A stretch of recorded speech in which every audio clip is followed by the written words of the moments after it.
RFID card read करवाना होता है, जिसके बाद बैरियर खुल जाता है और सिग्नल ग्रीन हो जाते हैं। अब आवेदक को पहला टेस्ट 8 ट्रैक टेस्ट पे जाना होता है, जिसकी समय सीमा 45 सेकंड है। समय सीमा को मद्देनजर रखते हुए आवेदक को 8 ट्रैक टेस्ट में गाड़ी को आगे की दिशा में 8 जैसे दिखने वाले ट्रैक पर निर्धारित समय से के भीतर ही गाड़ी को ड्राइव करना होता है। इस टेस्ट में कहीं भी गाड़ी को रिवर्स या स्टॉप करने पर इसे एक गलती के रूप में माना जाएगा तथा पीली लाइन को ध्यान में रखते हुए पीली लाइन के सेंटर में गाड़ी को ड्राइव करना होता है। अगर आवेदक ड्राइव करते समय पीली लाइन को टच करता है तो उसे गलती के रूप में माना जाएगा। इस टेस्ट को सफलतापूर्वक पास करने के बाद आवेदक को दूसरे यानी पैरेलल पार्किंग टेस्ट के लिए जाना होता है, जिसकी समय सीमा 45 सेकंड है।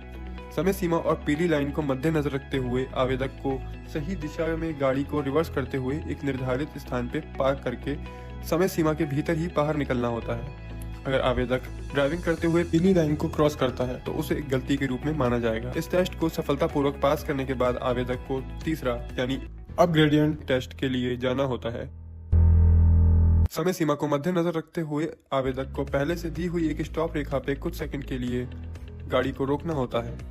सफलतापूर्वक ऐसा करने पर एक हरा सिग्नल दिया जाता है, जिसके बाद गाड़ी को आगे बढ़ाते वक्त आगे जाना होता है। सिग्नल हरा हो जाने के बाद अगर गाड़ी पीछे की ओर जाती है तो किसी भी प्रकार से 12 इंच से ज्यादा पीछे गई गाड़ी को टेस्ट में फेल माना जाएगा। टेस्ट को सफलतापूर्वक पास करने के बाद आवेदक को चौथा यानी रिवर्स एस ट्रैक टेस्ट के लिए आना होता है। इसकी समय सीमा 50 सेकंड है। इस टेस्ट में एस आकार पर गाड़ी को पीछे की दिशा में समय सीमा को ध्यान में रखते हुए रिवर्स में ड्राइव करना होता है। टेस्ट के दौरान 2 से ज्यादा फॉरवर्ड मूवमेंट करने पर उसे गलती माना जाएगा। इस पूरे टेस्ट के बाद आवेदक को अपनी गाड़ी एग्जिट के रास्ते होते हुए बाहर जाना होता है और RFID कार्ड एवं फॉर्म को लेकर टोकन काउंटर पर जाना होता है, जहां से आवेदक अपने टेस्ट रिपोर्ट के बारे में जान सकता है। 2 व्हीलर ट्रैक यानी सर्पेंटाइन ट्रैक, ये केवल 2 व्हीलर के लिए है। इसके लिए भी आवेदक को RFID कार्ड का इस्तेमाल करना होता है। RFID कार्ड लेने के बाद आवेदक को ट्रैक पर जाना होता है।